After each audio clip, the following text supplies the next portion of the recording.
Letter கொடுத்தாரேன்னு அதை Vijay publish பண்ணதில் இவங்களும் அதை உண்மைன்னு நினச்சிட்டு கேட்குறாங்க. அதை ஒரிஜினல் காப்பியை சொன்னீங்களா பிரதர், அதை வாங்கி கொடுங்க. இவர் கொடுத்த ஒரிஜினல் லெட்டர் அவங்கள்ட்ட தானே இருக்கணும்.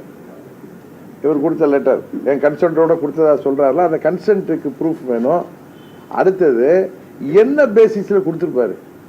இவருக்கு அவருக்கு சம்மந்தம் கிடையாது. அவர் ஒன்றும் இவருக்கு அத்தை பையனோ மாமா பையனோ கிடையாது. எங்களுக்கு அவருக்கு எந்த தொடர்பும் கிடையாது. விஜய் நேரடியாக கூட இது வரைக்கும் பார்த்துருக்க மாட்டார்.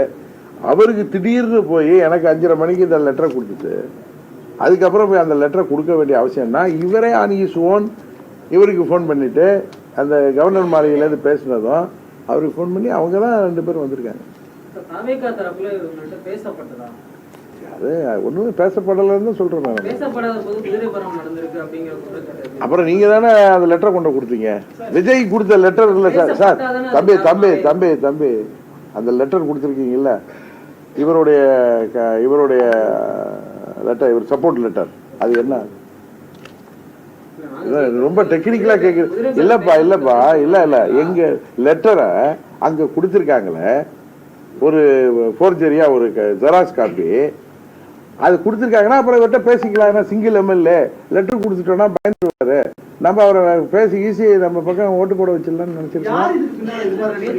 விஜய் தான் இருந்திருப்பாரு, வேற யாரு? அப்புறம் யார்? அவங்க தாத்தாவா இருப்பாரு. விஜய் தான். ஏன் தம்பி நீங்க விட்டுட்டு எங்கே போய் கேள்வி கேட்குறீங்களா? கவர்னர்கிட்ட கொடுத்த இதை பார்த்தீங்களா? அதில் ஏஎம்எம்கே உடைய எம்எல்ஏ உடைய லெட்டர், ஒரு எம்எல்ஏ சப்போர்ட் லெட்டர் இருக்குங்கிறாங்கல்ல.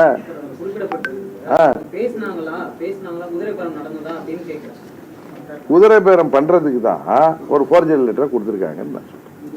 இல்ல நீங்க சொல்ற மாதிரி இவர் லெட்டர் கொடுத்துருந்தா ஏதோ பேரம் பேசியிருப்பாங்களா அவர்கிட்ட? அப்பனா நீங்க பேரம் பேசுறியா இல்லையா? குதிரை பேரம் நடக்கும், அதனால எல்லாரும் சப்போர்ட்டை கொண்டாந்து கொடுன்னு கவர்னர் சொல்றது ரைட்டா தப்பா? நீங்க எல்லாம் ஊடகத்தில் உட்காந்துட்டு அவர்கிட்ட 108 இருக்கு, நீங்க இங்கே அவங்கள்ட்ட ஆளை மார்ச் பண்ணணும். இனிமே இதே மாதிரி நபர்கள்ட்ட ஆளைய கொண்டாந்து காமின்னு தான் சொல்லணும்.